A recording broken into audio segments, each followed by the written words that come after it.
O Flow Podcast é um fenômeno da internet brasileira desse último ano, vamos dizer assim, no qual eles atingiram grandes números de audiência, se tornaram um dos podcasts mais ouvidos do Brasil, com bastante sucesso num espaço curto de tempo. E hoje, no ponto de vista de profissionais de marketing, no qual nós somos de marketing digital, a gente vai tentar desvendar por que eles tiveram essa explosão tão rápida.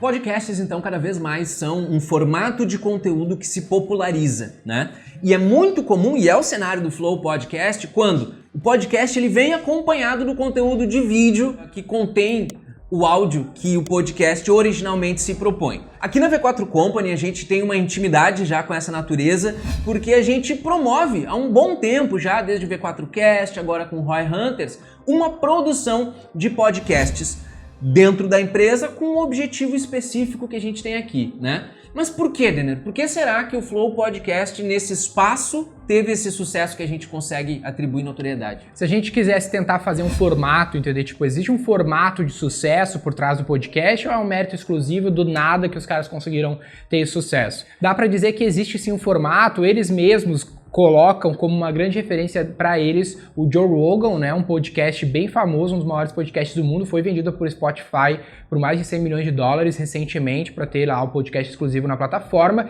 E eles falam, eles copiaram exclusivamente o modelo do Joe Rogan, que é um podcast de entrevista com pessoas muito célebres da atualidade, pessoas que têm muita audiência, são pautas, são nomes do mainstream daquele momento. O Joe Rogan traz para o podcast, o Flow fez exatamente o mesmo formato para trocar uma ideia sobre um assunto, sobre os assuntos aleatórios relacionados àquela pauta. É uma pauta livre, né? É uma pauta livre, pauta aberta, e está muito ancorado no que esse entrevistado tem para compartilhar, que é exatamente o modelo que o Joe Rogan, acho que mais de 10 anos já vem popularizando. Então o que a gente consegue identificar como profissionais de marketing é de que essa referência do Flow Podcast com o Joe Rogan, isso aí inclusive é declarado, mas ela é evidente, não só na própria construção desse conteúdo, mas até nos aspectos visuais, sobre como se compõem os backgrounds de quem está ali entrevistando. Existem muitas similaridades. E uma coisa chave é que, uma coisa a gente sabe que o conteúdo define a audiência.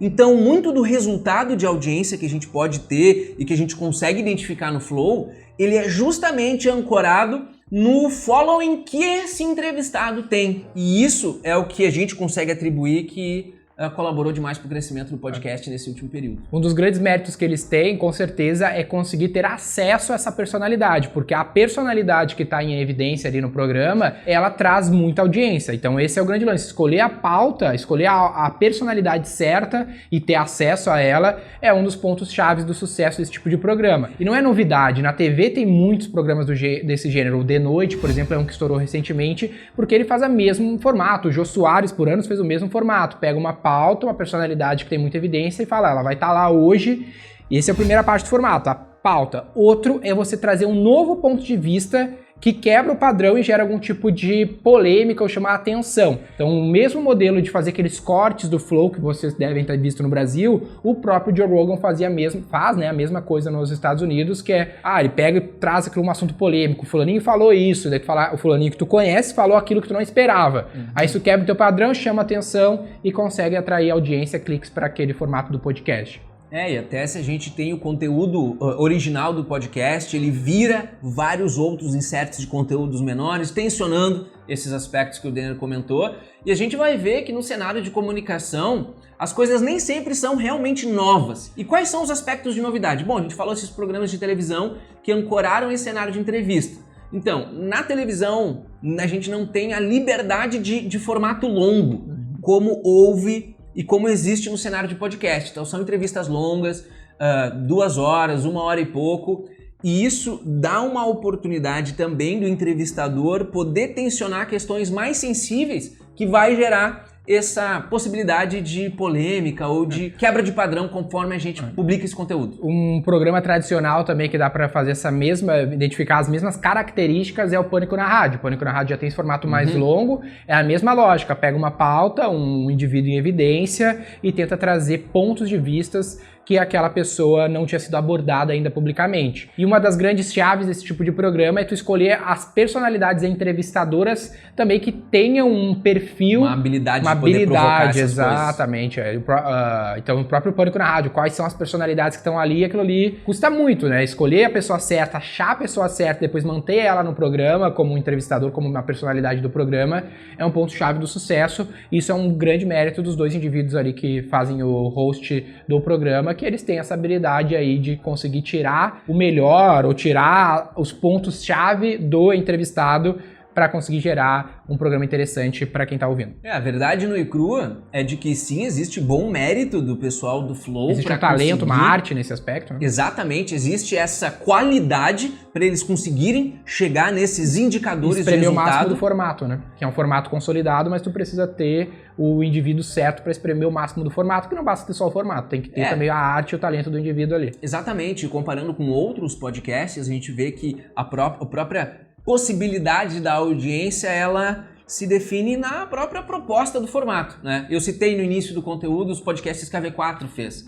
E por que a gente não tem tanta audiência quanto o Flow? Primeiro de que esse não é o nosso business principal, isso é um esforço de variação dos nossos canais de aquisição. Que esse é o ponto negativo do caso do Flow, eles trazem 100 milhões de ouvintes, mas é totalmente aleatório. Então o perfil da audiência...